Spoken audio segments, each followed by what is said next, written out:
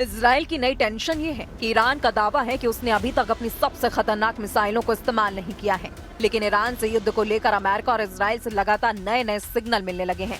Israel पर हुए हमलों में जिन मिसाइलों ने तबाही मचाई है उनकी लिस्ट देख लीजिए, क्योंकि यही अब तक नेतन्याहू के लिए सबसे बड़ी परेशानी बनी है।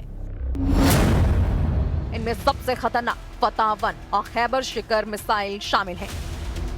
इनमें कद्र और इमाद मिसाइल भी शामिल हैं।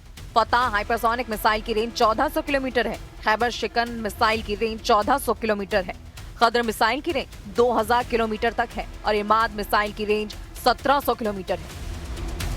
मिसाइलों को लेकर ईरान की तरफ से ऐसी वार्निंग इसलिए आ रही है क्योंकि नेतन्याहू और ट्रंप का रुख ईरान को लेकर काफी सख्त देखा जा रहा है।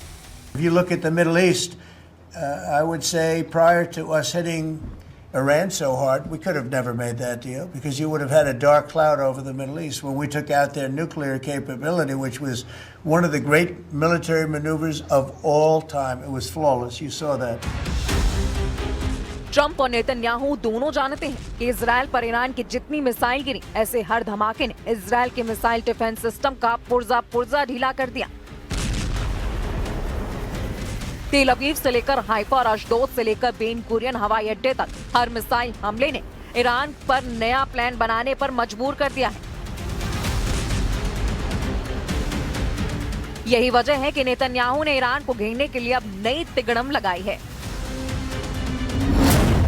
नेतन्याहू ने कहा है कि ईरान के मिसाइल कार्यक्रम पर रोक लगनी चाहिए और उसे 480 किलोमीटर से ज्यादा रेंज की मिसाइल नहीं बनाने दिया जाए।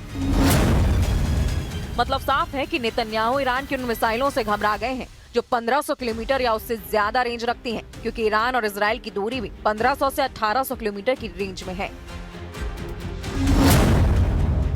यही वजह है कि नेतन्याहू चाहते हैं कि ईरान के पास 480 किलोमीटर की रेंज वाली मिसाइल हो ताकि वो इजराइल तक ना पहुंच पाए। 13 जून को ईरान पर हमला हुआ था और उसके 12 दिन तक दोनों तरफ से एक दूसरे पर हमले हुए थे।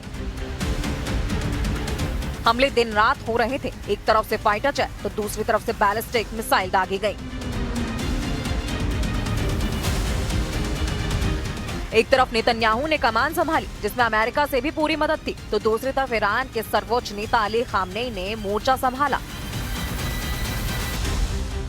और तमाम मिलिट्री लीडरशिप खत्म होने के बाद फौरन सेना की कमान नए कमांडरों के हाथों में दी और फिर 12 दिनों तक ईरान ने बता दिया कि इजराइल की शुरुआती स्ट्राइक के बाद उसकी मिसाइल पावर बरकरार है।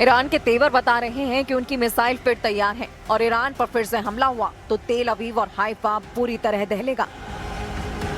ये वार्निंग ईरान से लगातार आ रही है। ईरान के बड़े बड़े जनरल लगातार इजराइल को वार्निंग दे रहे हैं। ईरान के मेजर जनरल यहिया रहीम सफवी, जो सर्वोच्च नेता अली खामनेई के सलाहकार भी हैं, उनका दावा है कि ईरान के पास हजारों मिसाइल और ड्रोन हैं जो खुफिया ठिकानों पर रखे गए हैं और अगर ईरान पर युद्ध हुआ तो उनका इस्तेमाल किया जाएगा। कह सकते हैं कि वार्निंग सीधा अली खामनेई की तरफ से आई है। ईरान बार बार ये दावा कर रहा है कि उसने 12 दिन के युद्ध में अब तक अपनी पूरी ताकत का इस्तेमाल नहीं किया है और न ही अपनी नौसेना और IRGC की खुदस फोर्स को तैनात किया है। और अगर दोबारा युद्ध ईरान पर थोपा गया तो इसका नतीजा इजराइल की संपूर्ण तबाही होगा।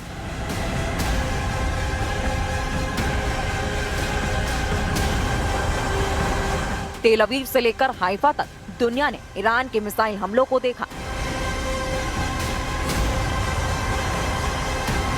जमीन पर तबाही देखी, बड़ी बड़ी इमारतों को खत्म होते देखा और ये तस्वीरें नेतन्याहू के कमांड सेंटर से लेकर व्हाइट हाउस में भी देखी गईं। इसलिए ट्रंप ने भी कहा है कि ईरान और इजराइल दोनों को इस युद्ध में नुकसान हुआ है और इजराइल ने भी बड़ी चोट खाई है। इससे पहले इजराइल में विपक्ष के सांसद और पूर्व रक्षा मंत्री एविगडोर लिबरमैन कह चुके हैं कि ईरान इजराइल पर बड़ा हमला कर सकता है।